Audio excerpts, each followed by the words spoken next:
My idea about money when we met, which was only 6 years ago, was I just want to have it and not ever look at it. I want to have enough, and I don't ever want to have to mess with it. I want to go in the grocery store, buy what I want to buy, and not have to take it off a budget. I do remember that conversation. You're like, I don't even want to see any statements. Right? Welcome to Becoming Virtuosa, the podcast, with Dr. Susan Crockett. You are listening to episode number 39, The Emotions of Money, an interview with President and CEO of Financial Architects and a Managing Director for oXYGgen Financial, Hugh Hale. Welcome to Becoming Virtuosa, the podcast that encourages you to become your best virtuosa self. Each week, Dr. Susan Crockett goes where the scalpel can't reach, exploring conversations about how to be, heal, love, give, grow, pray, and attune. For the first time ever, she's bringing the personal one-on-one teaching that she shares with individual patients to you on this broader platform. A weekly source of inspiration and encouragement designed to empower you. By evolving ourselves as individuals, we influence and transform the world around us. Please help me welcome board-certified OB-GYN specializing in minimally invasive GYN surgery, internationally in the top 1% of all GYN robotic surgeons, a certified life coach, and U.S. News top doctor, your host, Susan A. Crockett, MD. I'm so excited today to be joined by my special guest and friend, Hugh Hale III. I am so happy to be here. I know, it's so awesome. This has been a long time coming. So Hugh and I have known each other for the past 6 years or so. He's been my financial advisor. We're going to talk a little bit about that and the emotions of money today, because y'all, I've been through it. And I know a lot of y'all have been too. And Hugh here is an expert in it. In fact, he is the president and CEO of Financial Architects, and he is the managing director for oXYGgen Financial. Welcome, Hugh. Thank you, Sue. Or is it Dr. Sue? It's Dr. Crockett. Dr. You can call me Sue. You can call me Dr. Sue. Okay. I go by many names. Dr. Sue, medicine woman. That's it. So you got all these titles, and I only knew what you've done for me, like in the background, but explain for our audience a little bit about the different businesses that you run and the different hats that you wear and how they integrate together. Kind of tell me what you do. Wow. What do I do? So I started Financial Architects in 2010, and that company is exactly what it says. I'm a tax architect. So we have our insurance services. We have a benefits company that we do employee benefits. And really in that job, I stand between the end user and the CPA. So I would be the end user, yes. And my accountant is Let's the say the CPA, client. The client. The client, the end user. I'm the end user. Wow. All this jargon. Okay, so you are the go-between, kind of the creative director in between the accounting and the person. Well, just to be more specific, you know, CPAs are wonderful. They keep you out of jail, but they put numbers in boxes. If they're not business-minded, there are some that are quite business-minded, but my job is to use the tax code so that people can, you know, keep more of what they earn. Interesting. Legally. Yes, very legally. Totally legal. Okay, and then the other business, the oXYGgen? Yeah. So oXYGgen Financial, the president CEO is Ted Jenkins. It's about a 13, 14-year-old company based out of Alpharetta, Georgia. And I'm not sure how many offices we got, but it's the securities part of our business. So the investment side, yes. We have split the two. Yeah, into separate things. Chinese wall. Okay. So when I met you, I was at a really, really low place in my life. I think I was introduced to you by another physician friend. Mm-hmm. Actually, we were sitting talking in the doctor's lounge one day. Another surgery friend. He's like, "Oh, you got to meet my guy because he takes really good care of me." And I was in the wake of the passing of my ex-husband, the father of my kids, and just in an emotional state, but also a financial state where I just had this flying by the seat of my pants and trying to get through one day at a time kind of thing. Do you remember that first conversation where we talked on the phone and I started telling you my backstory And you were just like, oh my gosh, oh my gosh. I do. And I was like, and then this happened, and then it flooded, and then my business got broken into.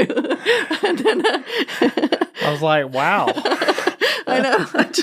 I remember that. It was like a story from the Old Testament. It was terrible. It was just one tragedy after another. Like, how bad could it get? I think your heart just kind of broke for me. You're like, oh gosh, I got to help this poor girl. And so I was there as the mother of my 4 children with their dad just having passed. And all of a sudden I had all the financial responsibility from his will and taking care of my kids. And there were all of these accounts. I was just overwhelmed. And you were my knight in shining armor. I mean, honestly, he's like, I got it. You helped me get all the accounts set up. You helped get them set up correctly so that the tax implications for the transfers of the benefits from the IRAs were done correctly. I remember you going to bat for me with the bankers and the accountants. Like, you really just were my in-between. And then you also got my liability insurance for my practice set up correctly. So, I'm a surgeon. My hands kind of need to be protected. You were like, you know what? You're not protected if something happens to your hands. Let me help you with that too. And so I'm really grateful for what you've done for me. Oh, yeah. I appreciate that. I do. Yeah. I do. I don't know if you remembered all of that.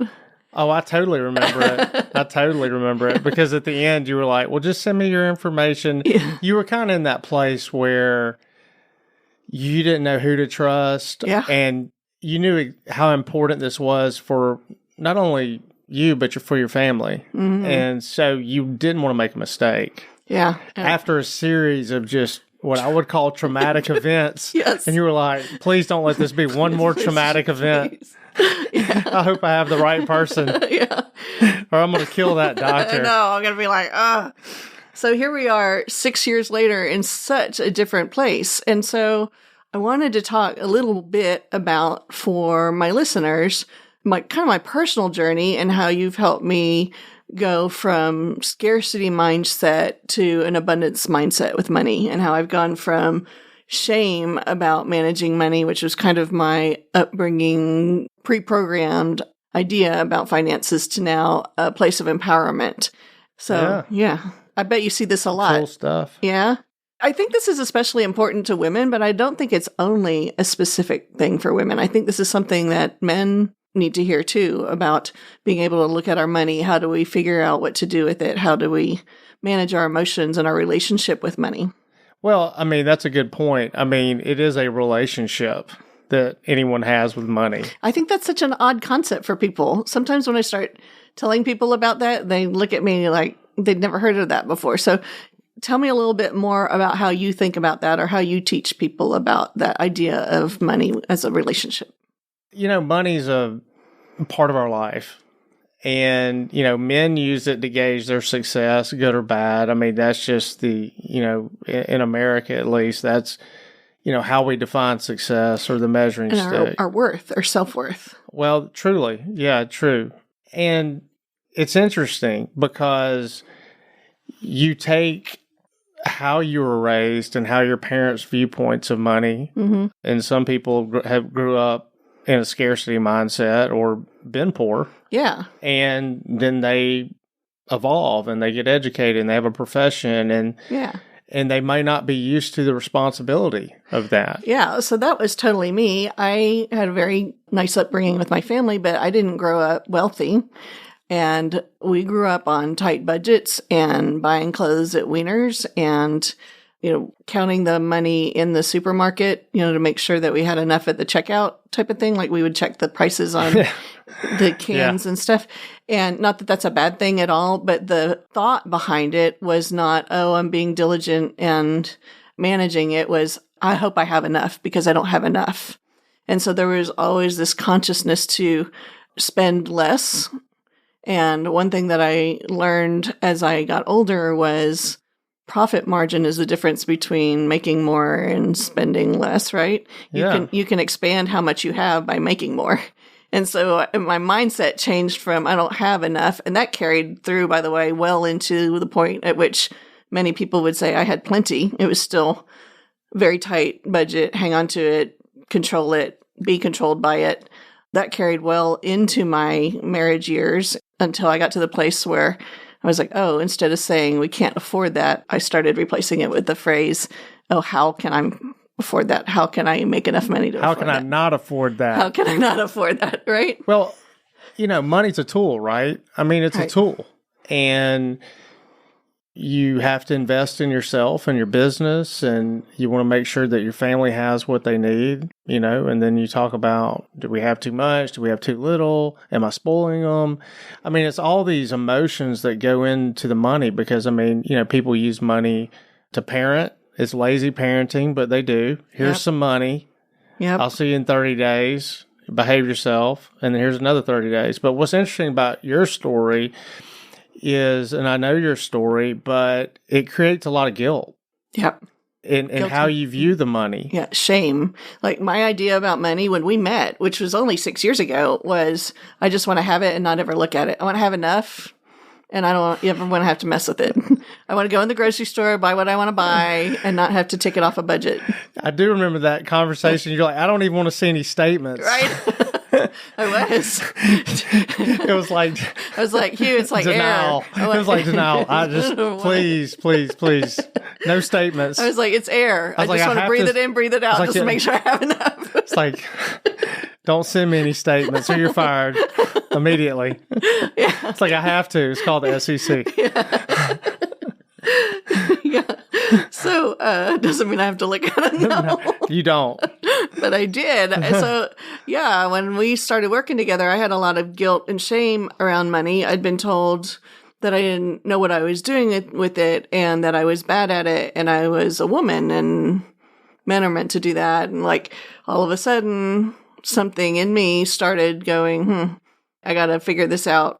So I started working on it, but really, I got to tell you, the thing that got me through the guilt and the shame was something that should have been really, really tragic, which was my divorce.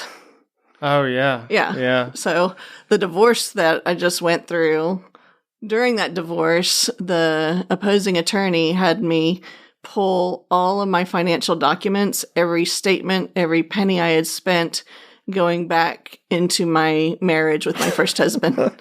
10 years worth. Almost 10 years. It's crazy. Wait a minute. Are you saying you're a hoarder? You found that information? I tell you what, God bless the people at my bank and every institution that pulled yours. You pulled scads and like inches of financial statements. Thank you, Eric Davidson. Yes, thank you, Eric Davidson and M&G Bank. Did you find Jimmy Hoffa while you're at? Oh my gosh. That was the most intimidating thing because I was forced to go back through and look at what I had done, what I had spent, what I had been responsible for over those 10 years. And I did it with the grace of an amazing forensic accountant. And it was a 5,000-page document. That was the report that we turned in. Well, the big question is, what did you learn? Did you learn something? Yeah, you know what I learned? I didn't do that bad. I wasn't perfect, but I did a really good job at a lot of things. And having to look at it kind of desensitized me because day after day, month after month, this divorce, it went through like almost 2.5 years. So during that time, I got desensitized. You got a master's degree? I got a master's degree in divorce finance, probably. So through what should have been just this horrible process, what happened to me was tremendous growth to the point that I was able to look at my finances and they became a neutral circumstance. And the thought in my head turned from being one of shame and guilt to empowerment. And okay, I can look at this now. I'm not perfect with my money now, but it doesn't carry that anxiety when I look at it anymore. I'm not always thinking, oh, the ship is sinking and I'm going to die because money. You actually open the statements now? Is that what you're saying? No. Yes, I do. Sometimes. Yeah. I just call Hugh. Don't tell me. Just like, Hugh. Am I good? Is it You're good? good. It's okay. You're good. Okay, I got to go now. I got to go now. Got to go do another business. Yeah, do some. Got to go do more doctoring and fix more people. It's interesting you bring that up because I know I'm not in the medical profession. I'm not a doctor, but your patients are intimidated to come see you and talk about their problems. Yeah. The women that come see you, they're probably, some are embarrassed. Some don't know what to think. They're looking for answers. And they may be carrying things from a previous doctor or how they grew up, and they don't know what to expect because every person has a different personality and a different way they approach their medical practice, and women. Right. Oh, and you happen to be one. Yeah. So, they're bringing those previous experiences and, biases, whatever they are, to you when they initially meet you. So it's kind of interesting. The same thing works in my business. Yeah.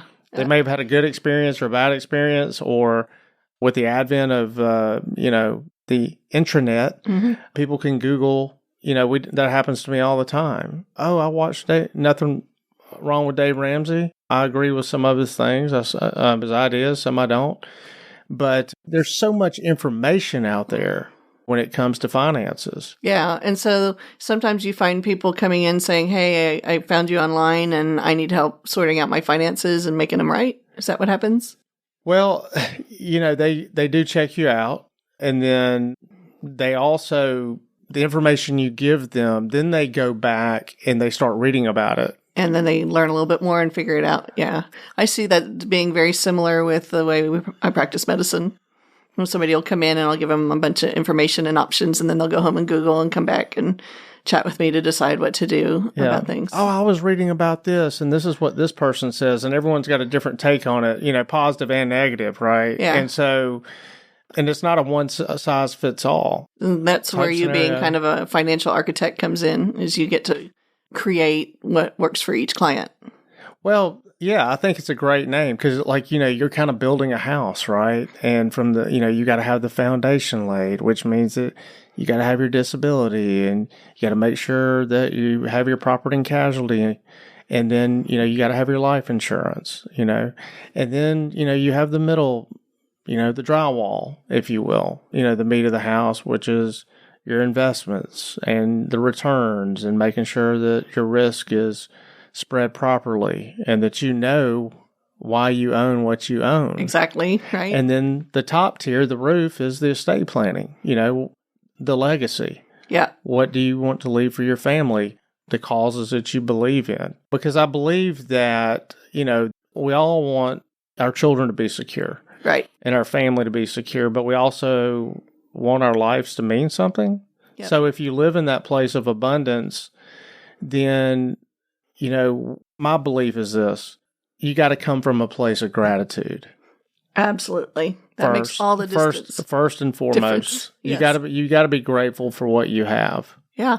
And that's not comparing to other people. Some people have less, some people have more, but you've just got to have an awareness that you're blessed. Yeah. And once you come from that place, then you can move in a positive direction. Of abundance. Of abundance, yeah. Words of wisdom. Thank you, Hugh, for joining us today. This has been an amazing conversation, and I'd love to have you come back another time, and maybe our viewers will have some other topics for him. In the meantime, they want to contact you. How would they find you? Well, they can always call the office. Our information's on the oXYGgen Financial website. And we'll include that in the show notes also. We'll put all of your contact information down below in the show notes. And they can always email me at hhale@oxygenfinancial.net. Awesome. Well, thanks, Hugh. Thank you, Sue. You're welcome. Enjoyed it. Me too. Thanks for listening to this episode of Becoming Virtuosa. To learn more, come visit us at drcrockett.com. That's drcrockett with 2 T's.com. Or find us on YouTube for The Dr. Crockett Show. If you found this episode helpful or think it might help someone else, please like, subscribe, and share. This is how we grow together. Thanks, and I'll see you next week. Love always, Sue.